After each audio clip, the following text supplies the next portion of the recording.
جی السلام علیکم۔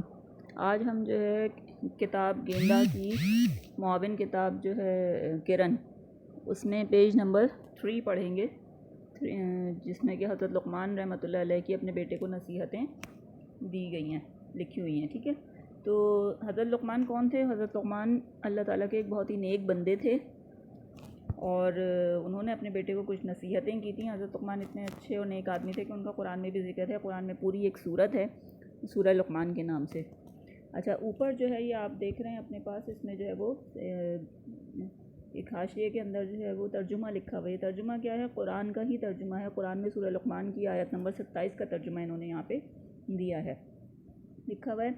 اور اگر یوں ہو کہ زمین میں جتنے درخت ہیں سب کے سب قلم ہوں اور سمندر کا تمام پانی سیاہی ہو، یعنی جتنے درخت ہیں ان کو کاٹ کے، دنیا میں جتنے بھی درخت ہیں، زمین میں جتنے بھی درخت ہیں، ان سب کو کٹ کر کے ان سے پین بنا لیے جائیں، قلم بنا لیے جائیں، اور سمندروں کا جتنا بھی پانی ہے ان کو سیاہی بنا دیا جائے، یعنی ان کی انک بنا لی جائے، ٹھیک ہے۔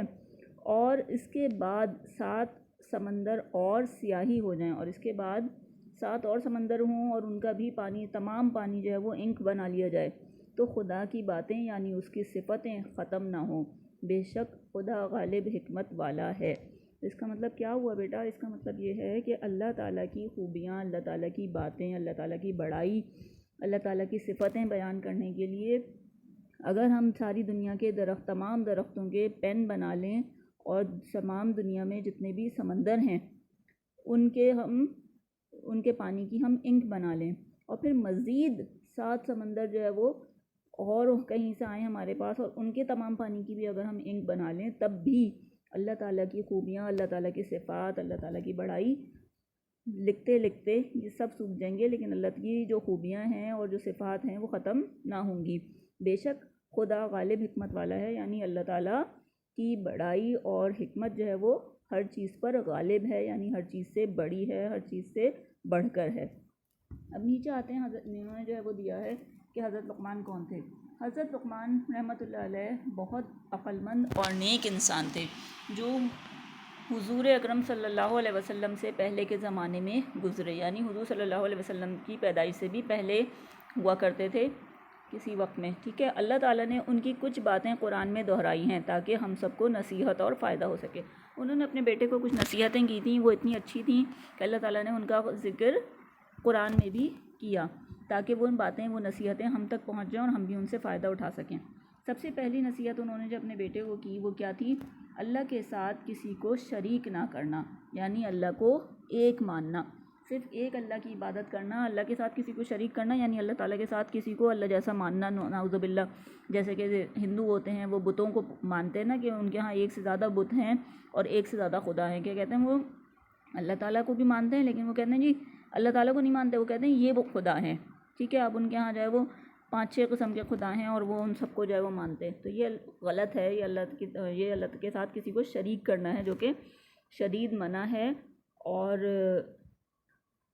حضرت لقمان نے اپنے بیٹے کو نصیحت کی کہ عبادت کے لائق کون ہے؟ صرف اور صرف اللہ تعالیٰ ہیں، اس کے علاوہ کوئی نہیں ہے، ان جیسا کوئی نہیں ہے۔ تو اللہ کے ساتھ کبھی بھی کسی کو شریک نہ کرنا، اس کو ایک ماننا ہمیشہ۔ اس کے بالکل برابر میں اگر آپ دیکھیں تو کلمہ طیبہ لکھا ہوا ہے، لا الہ الا اللہ محمد رسول اللہ۔ نیچے اس کا ترجمہ ہے، نہیں کوئی معبود سوائے اللہ کے اور محمد صلی اللہ علیہ وسلم اللہ کے رسول ہیں، ٹھیک ہے۔ اللہ کو ایک ماننا، اللہ کے ساتھ کسی کو شریک نہ کرنا، یہ ہمارا جو ہے وہ بن جاتا ہے لا الہ الا اللہ، نہیں کوئی معبود سوائے اللہ کے، یعنی اللہ جیسا کوئی نہیں ہے، اللہ کے سوا کوئی عبادت کے لائق نہیں ہے۔ اور اللہ کے آخری رسول کون ہے؟ حضرت محمد مصطفیٰ صلی اللہ علیہ وسلم، ٹھیک ہے۔ تو کلمہ طیبہ کا ترجمہ دیا ہوا ہے، اور یہ ایمان لانے کے لیے لازمی شرط ہے۔ مسلمان ہونے کے لیے سب سے پہلی شرط ہے کہ اللہ کو ایک مانا جائے، اور اللہ کے رسول حضرت محمد صلی اللہ علیہ وسلم کو اللہ کا آخری رسول مانا جائے۔ اس کے بعد انہوں نے دوسری نصیحت اپنے بیٹے کو کی، نماز قائم کرنا۔ نماز قائم کرنا یعنی کہ اللہ تعالیٰ نے جو عبادت کا ہمیں ایک طریقہ سکھایا ہے نماز پڑھنے کا، اس نماز کا اہتمام کرنا، ٹھیک ہے۔ اچھا، حضور صلی اللہ علیہ وسلم سے پہلے بھی نماز کا طریقہ موجود تھا، اور مختلف جو شریعتیں تھیں ان میں نماز کا طریقہ کوئی نہ کوئی موجود تھا، اور اس کو قائم کرنے کی ہدایت کی انہوں نے، یعنی اللہ کی عبادت کرنا، اللہ کو ایک ماننا، اس کے ساتھ کسی کو شریک نہ کرنا، نیکسٹ انہوں نے جو نصیحت کی تھی اپنے بیٹے کو تیسری، وہ ہے کہ نیکی کا حکم دینا اور برائی سے روکنا۔ اچھا جناب، مسلمان ہونے کے ناطے ہم سب کی ذمہ داری ہے، اب ظاہر ہے جب ہم نے کہہ دیا کہ اللہ کے بعد کوئی حضرت محمد صلی اللہ علیہ وسلم کے بعد کوئی نبی نہیں آئے گا، تو اب اللہ تعالیٰ کی بڑائی، اللہ تعالیٰ کا جو بھی فرمان ہے، اللہ تعالیٰ کی باتیں دنیا میں پہنچانا، لوگوں تک پہنچانا سب کو، یہ کس کی ذمہ داری ہے؟ ہم مسلمانوں کی ذمہ داری ہے۔ تو اسی لیے نیکی کا حکم دینا اور برائی سے روکنا بھی ہماری سب کی ذمہ داری ہے۔ ایک تو یہ ہے کہ نیکی کے کام خود بھی کریں اور برائی سے خود کو بھی روکیں، ٹھیک ہے، اور دوسروں کو بھی اگر کسی کو برے کام کرتے ہوئے دیکھیں تو اس کو برائی سے روکیں۔ جیسے کہ اس تصویر میں دیا ہوا ہے کہ بچے آپس میں لڑ رہے تھے، تو وہ جو بیچ میں یہ ہرے کپڑوں میں بچی کھڑی ہے، اس نے ان کو منع کیا کہ لڑائی نہ کرو، ٹھیک ہے، تو نیکی کا حکم دیا کہ آپس میں دوستی کرو اور لڑائی نہ کرو۔ یہ ایک چھوٹی سی مثال دی ہے۔ تو اگر کوئی اسی قسم کا کام آپ کے سامنے کر رہا ہے کہ جس میں کہ کوئی غلط کام ہو رہا ہے جو آپ کو معلوم ہے کہ اچھی بات نہیں ہے، ایسا کرنا اللہ تعالیٰ کو نہیں پسند ہے، تو اس کو آپ لازمی روکیں، منع کریں، بتا دیں ان لوگوں کو کہ بھئی ایسے نہیں کرنا چاہیے، اور اچھی بات بھی بتا دیں جو آپ کو اچھی بات پتہ ہے، ٹھیک ہے۔ تو نیکی کا حکم دینا، برائی سے روکنا لازمی کام انہوں نے بتایا اپنے بیٹے کو کہ بیٹا یہ اچھے کام ہیں، سب کرنے کے ہیں اور کیا کیجئے۔ پھر انہوں نے کہا اپنے والدین سے نیک برتاؤ کرنا۔ نیک برتاؤ کا کیا مطلب ہوتا ہے؟ برتاؤ کا مطلب ہوتا ہے سلوک کرنا، ٹھیک ہے، اپنے والدین یعنی اپنے امی ابو کے ساتھ اچھا سلوک کرنا، ان کی خدمت کرنا، ان کا ادب کرنا، ان سے پیار سے بات کرنا، ان کا کہنا ماننا، یہ سب والدین کے ساتھ نیک سلوک میں آتا ہے، ٹھیک ہے۔ تو چوتھی نصیحت جو انہوں نے اپنے بیٹے کو کی وہ کیا تھی کہ والدین کا ادب کرنا ہے، ان کے ساتھ نیک سلوک کرنا ہے، یہ بھی اللہ تعالیٰ کو بے انتہا پسند ہے، ٹھیک ہے۔ اس کے بعد نیکسٹ نصیحت جو انہوں نے اپنے بیٹے کو کی وہ ہے، نیکسٹ پیج پہ آ جائیے، صبر کرنا جب مصیبت پڑے، بے شک یہ بہت ہمت اور حوصلے کی بات ہے۔ اچھا دیکھیں، ہماری ابھی آپ بچے ہیں، بڑے ہوں گے، پوری زندگی میں انسان کو بہت سارے جو ہے وہ خوشی کے موقع بھی ملتے ہیں اور دکھ کے بھی موقع ملتے ہیں، تکلیف بھی پہنچتی ہے، یہی زندگی ہے، ٹھیک ہے۔ تو انہوں نے نصیحت کی کہ جب کبھی کوئی مشکل آئے، کوئی مصیبت آئے تو کیا کرنا؟ صبر کرنا، برداشت کرنا، رونا دھونا نہیں، اس کے اوپر وہ نہیں کرنا کہ ہمارے ساتھ کیوں ہوا، ایسا نہیں ہونا چاہیے تھا، یوں نہیں ہونا چاہیے۔ صبر کرنا یعنی کہ اس کو برداشت کرنا اور اللہ کے لیے اس کو برداشت کرنا، بے شک یہ بہت ہمت اور حوصلے کی بات ہے۔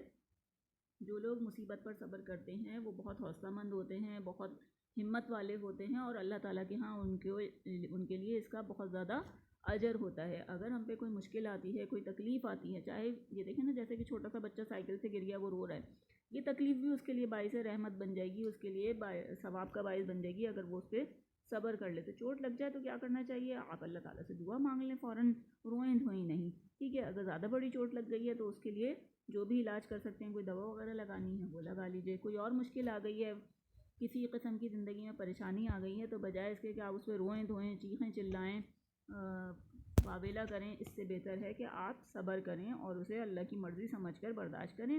تھوڑے ٹائم کے بعد انشاءاللہ وہ مشکل ٹل جائے گی، اللہ تعالیٰ سے دعا کریں، صبر کریں، تو پھر آپ کو اس کے ساتھ ساتھ کیا ہوگا؟ ایک تو وہ مشکل دور ہو جائے گی، پھر اللہ تعالیٰ کو آپ کا یہ عمل پسند آئے گا، تو اللہ تعالیٰ کے ہاں آپ کے درجات بھی بلند ہوں گے، آپ کی نیکیاں زیادہ ہوں گی، ٹھیک ہے نا، اللہ تعالیٰ اس پہ بھی ثواب دیں گے ہمیں۔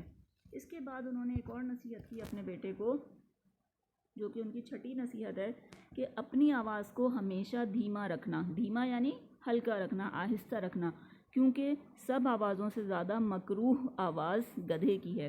مکروہ کسے کہتے ہیں؟ ایسی آواز، کری آواز یعنی کہ بری آواز، گندی آواز، بہت ہی خراب آواز جو کانوں کو لگتی ہے، وہ کون سی ہے؟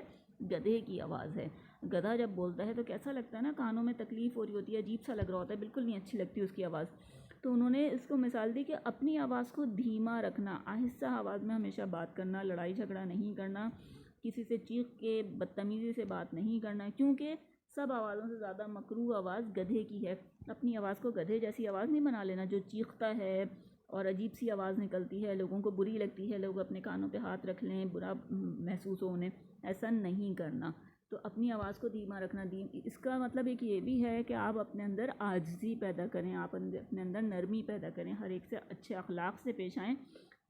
اچھی طرح سے جو بات کی جاتی ہے وہ زیادہ اچھے طریقے سے سامنے والے پہ اثر کرتی ہے، اور وہ آپ کی بات سننے، آپ کی بات پر عمل کرنے پہ راضی ہوتا ہے، بجائے اس کے کہ آپ لڑ جھگڑ کے بدتمیزی سے اس سے بات کریں، تو اس کا کوئی فائدہ نہیں ہوتا، بلکہ اور آپ کے اخلاق خراب ہوتے ہیں، ٹھیک ہے۔ تو تو یہاں پہ ہمیں جو ہے وہ انہوں نے 6 نصیحتیں حضرت لقمان کی بتائی گئی ہیں. کون کون سی ہیں دوبارہ ایک دفعہ دیکھ لیتے ہیں. پہلی نصیحت یہ تھی کہ اللہ کے ساتھ کسی کو شریک نہ کرنا، یعنی اللہ تعالیٰ کو ایک ماننا. دوسری تھی نماز قائم کرنا. تیسری انہوں نے بتائی ہے نیکی کا حکم دینا اور برائی سے روکنا، اپنے والدین سے نیک برتاؤ کرنا.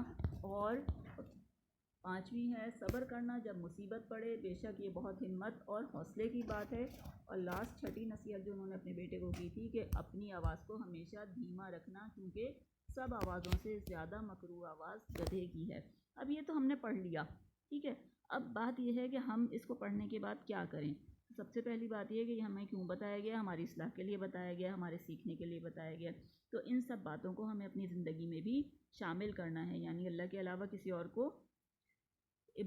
کی عبادت نہیں کرنی. اللہ جیسا کوئی نہیں ہے، اللہ تعالیٰ ایک ہے، اللہ تعالیٰ کو ایک ماننا. نماز کی پابندی کرنا، پھر اگر کوئی برائی ہوتے دیکھیں تو اس کو روکنا، ٹھیک ہے. اور نیکی کا حکم دینا، یعنی لوگوں کو اچھی باتیں بتانا، صحیح. اپنے والدین کے ساتھ اچھا سلوک کرنا، اور اگر کوئی مشکل آئے، پریشانی آئے تو اس پہ صبر کرنا. اور دوسری لاسٹ کیا تھی کہ اپنی آواز کو دھیما رکھنا. اگر ہم یہ ساری باتیں اپنی زندگی میں شامل کر لیتے ہیں تو ہم ایک بہت اچھے انسان بن سکتے ہیں، اللہ تعالیٰ کے قریب ہو سکتے ہیں، اللہ تعالیٰ ہم سے راضی ہوگا. اللہ تعالیٰ ہم سب کو ان اچھی باتوں پر عمل کرنے کی توفیق عطا فرمائے، ٹھیک ہے. تو ان کو یاد کر لیجئے اور ان پر عمل بھی شروع کر دیجئے. اوکے، اللہ حافظ.